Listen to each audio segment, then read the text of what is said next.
El asfalto devolvía el reflejo de 1000 luces de neón, un río de colores fríos que se deslizaba por las calles sin calentar a nadie.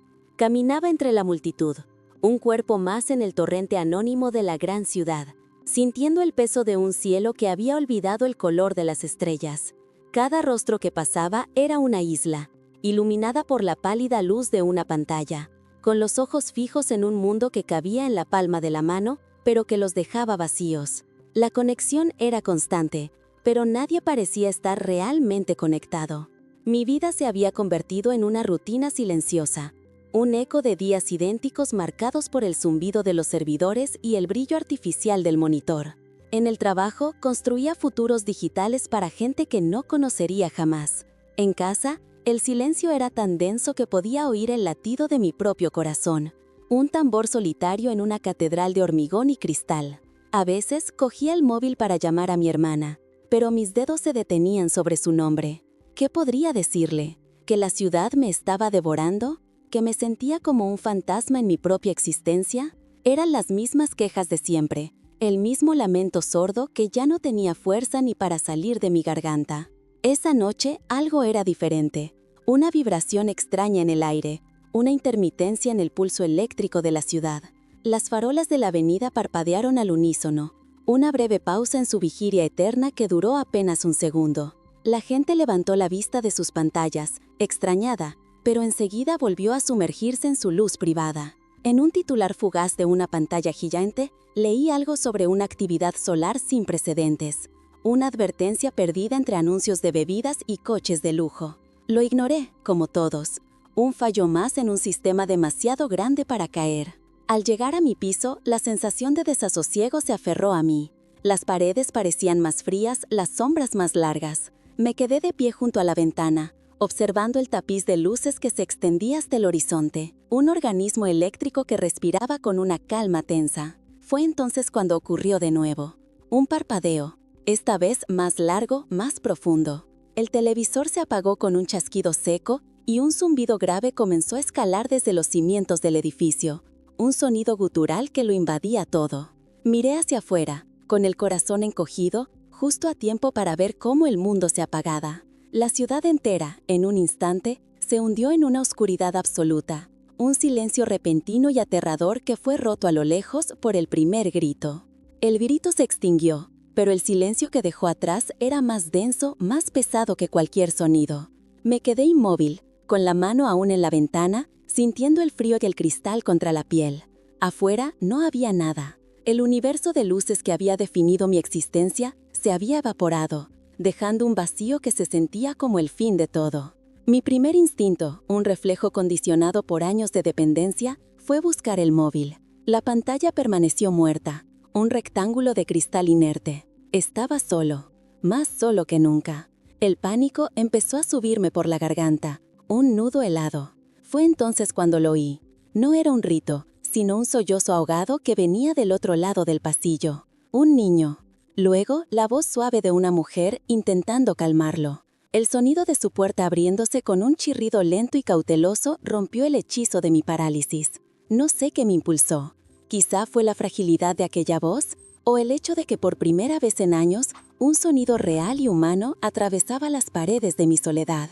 Me moví a tientas por mi propio apartamento, tropezando con muebles que de repente eran extraños. Giré el pomo de mi puerta y la abrí una rendija. El pasillo era una boca de lobo, pero en medio de la negrura, una pequeña llama temblaba.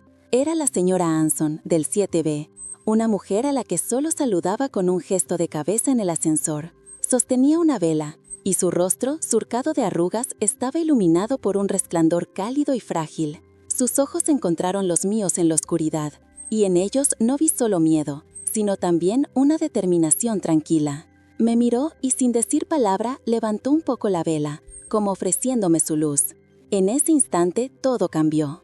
La luz de neón, las pantallas, el zumbido de los servidores, todo eso era el verdadero ruido, la verdadera oscuridad que nos había mantenido ciegos y separados. Esta pequeña llama, este gesto silencioso entre dos extraños, era más real y más potente que toda la red eléctrica del mundo. Y de repente, el rostro de mi hermana apareció en mi mente, nítido y urgente. Ya no era una llamada pendiente en un teléfono muerto.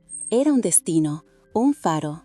El lamento sordo que me ahogaba se transformó en una única y clara certeza. Tenía que llegar hasta ella. La señora Anson asintió levemente, como si hubiera leído mi pensamiento. Cerré mi puerta, no para encerrarme, sino para prepararme. La ciudad ya no era un monstruo que me devoraba.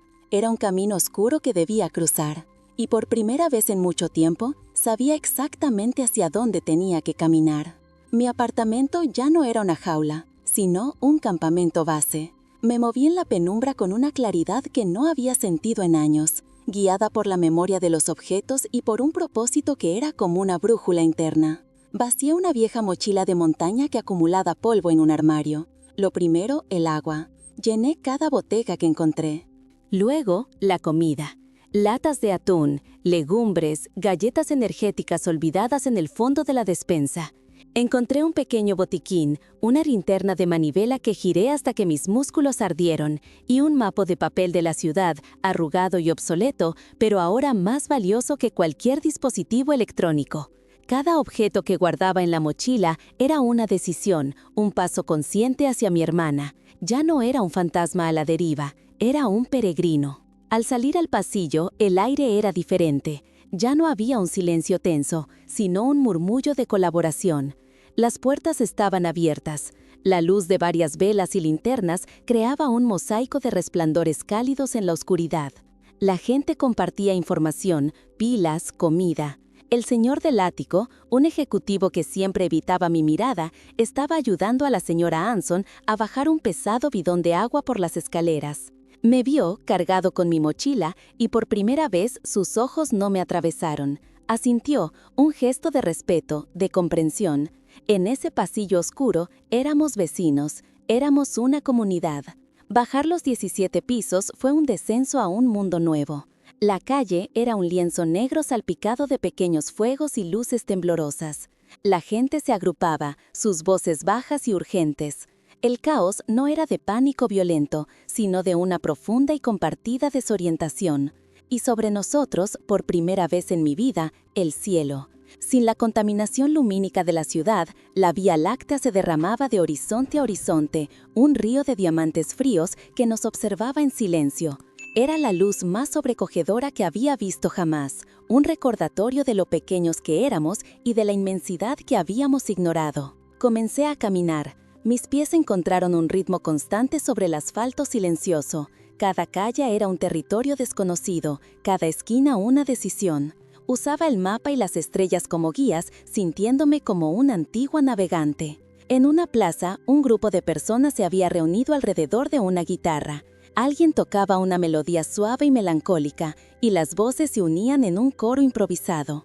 Era una luz hecha de sonido, una pequeña hoguera de humanidad contra el frío de la incertidumbre. Me detuve un instante, solo para absorberlo, para llevarme conmigo ese calor. Mi primer gran obstáculo fue un túnel bajo las vías del tren. La oscuridad en su interior era total, absoluta. El miedo, un viejo conocido, intentó paralizarme.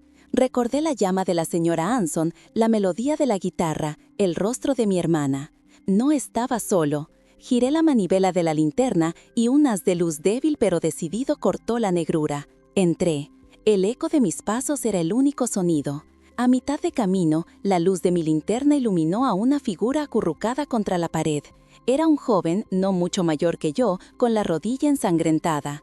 Me miró con ojos aterrorizados. El yo de antes habría acelerado el paso, fingiendo no haberlo visto. Pero ese yo ya no existía.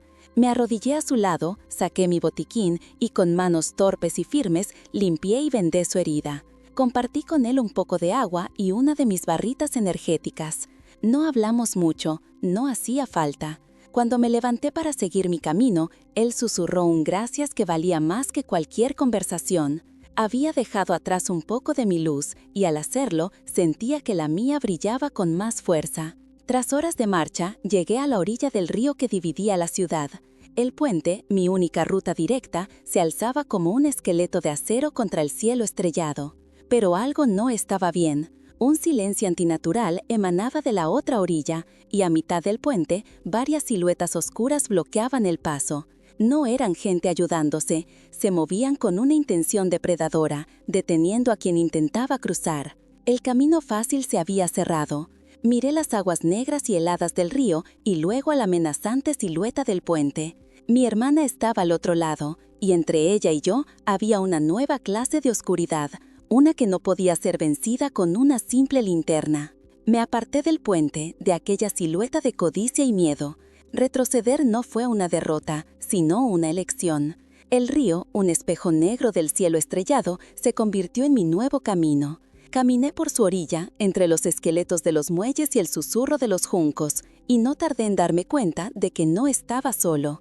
Otras sombras se movían en la misma dirección, familias, individuos, pequeños grupos unidos por el mismo rechazo a la violencia y la misma necesidad de cruzar.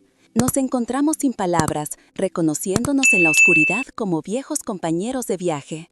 Fue un anciano, con las manos curtidas de quien había conocido el río antes de que fuera solo un adorno para la ciudad, quien nos guió.